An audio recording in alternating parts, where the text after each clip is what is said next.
Shalom, selamat siang. Saya akan memperkenalkan diri. Nama saya Mufina Bayage, NIM 101-2021-0056, semester atau kelas D, semester 2.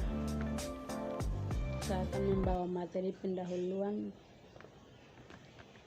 Pada tahun 1949, waktu pertama kali terbitlah sebuah karangan yang mengajikan sejarah gereja di Indonesia dalam bahasa Indonesia. Sebelumnya sudah ada karangan-karangan lain yang membahas pokok itu, tetapi semua ditulis dalam bahasa Belanda. Setelah sejak tahun 1959 telah terbit beberapa buku yang berharga mengenai sejarah gereja di tanah air.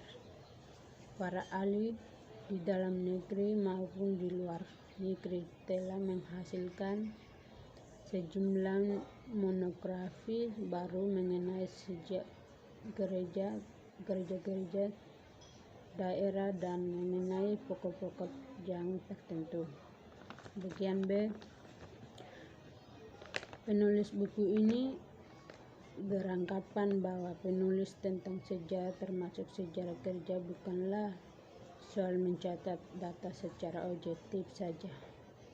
Setiap usaha menggambarkan sejarah gereja akan mempunyai cara tersendiri dan akan memakai patokan dan cara menilai independen.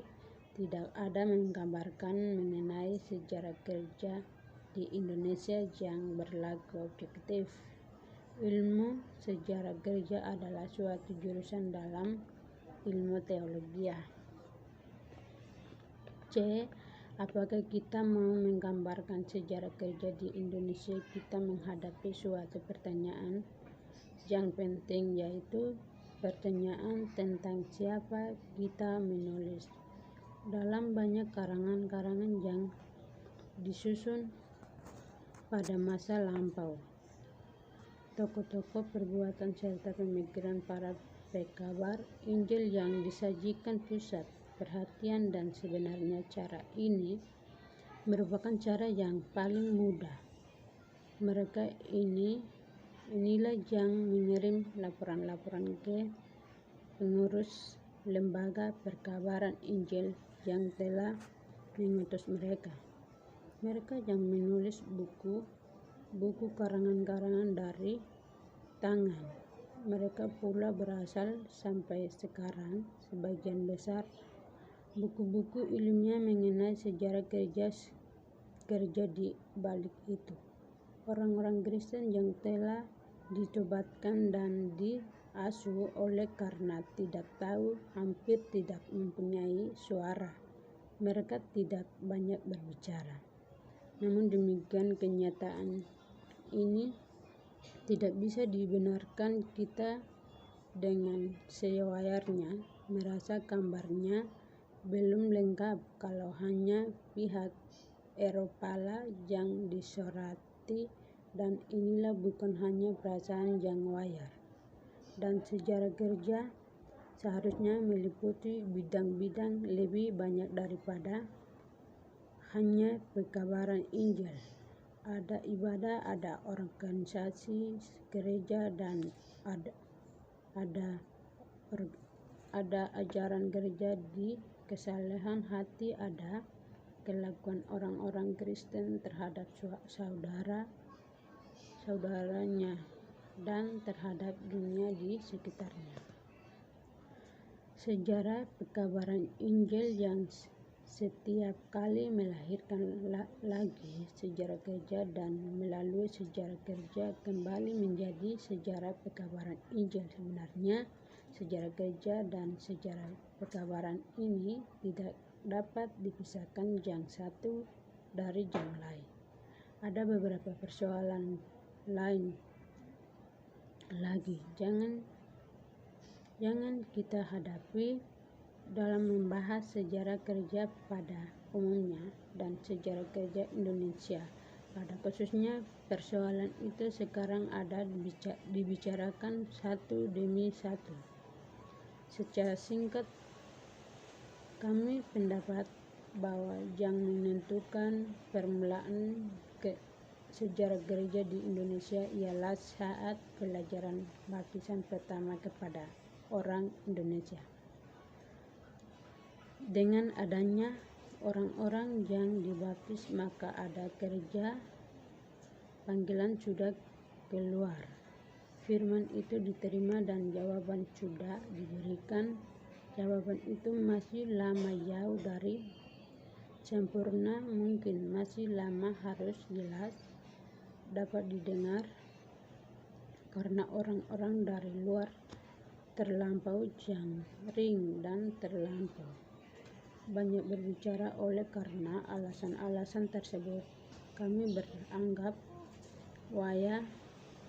bahwa sejarah gereja di Indonesia telah mulai kapan abad ke-16. Kita tidak tahu dengan pasti kapan orang-orang Indonesia yang pertama menerima baptisan.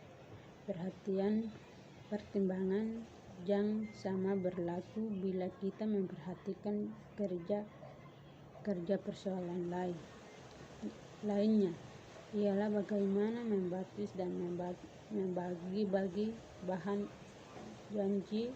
Sajikan dalam buku ini, suatu buku sejarah gereja, tidak boleh mengabaikan sejarah gereja umum. Agama dan masyarakat Indonesia asli bukanlah maksud pasal ini untuk menggambarkan agama suku di Indonesia dengan kurang lebih lengkap. Dalam buku aku mengenai sejarah gereja di Indonesia ini hanya ditunjukkan ciri-ciri agama dan masyarakat suku yang penting perannya dalam masuk ke dalam Indonesia. Agama di negeri ini sudah melalui sejarah yang panjang dan yang orang bisa membedakan antara agama Indonesia asli dan agama-agama yang datang kemudian. Hidup udah isi Islam, Kristen, sebutan agama suku cepat sekali sebab agama-agama itu masing-masing terletak kepada Allah. Salah satu buku batas agama bertindak cepat dengan batas buku. Setiap anggota buku tak bisa tidak menjadi pengarut agama suku ini 10 serta bagaimana bagian syukur seperti agama merupakan persekutuan ibadah. Dan teks ini menjadi jelas apabila kita menjauh 3 unsur pokok dalam agama suku itu mempunyai cerita-cerita atau mitos tentang ada. Perlu dicatat 2 hal lagi. Pertama, ada 3 merupakan aturan masyarakat lepas dari agama. Adat itu adalah adat terlebih yang ditetapkan oleh dewa serta nenek moyang. Maka dari itu adat adalah pelaksanaan agama suku dan harus diikut mutlak. Yang materi mentaati peraturan-peraturan adat minimal meninggalkan agama sukunya dan menempatkan diri di luar suku itu. Detik selanjutnya, adat 3 meliputi seluruh kehidupan. Sesaat pun orang lepas dari pengawasannya, nenek moyang susunan masyarakat suku dapat dijelaskan dengan menggunakan pohon sebagai hiasan. Pohon dalam seluruhan adalah masyarakat suku. Pohon itu mempunyai batang permulaan sisilan. Kalau kita membandingkan corak umum agama suku dan agama Kristen sebagaimana dinyatakan dalam kitab suci, kita melihat beberapa perbedaan pokok. Perbedaan yang utama ialah dalam agama suku tidak ada garis pemisah yang antara pencipta dengan yang ciptakan. Ketiga dewata nenek moyang, manusia dan makhluk lainnya, serta alam tidak bernyawa, semuanya merupakan suatu kesatuan yang luas, sering tidak dibedakan dengan jelas antara jenis yang satu dengan yang lain. Terima kasih.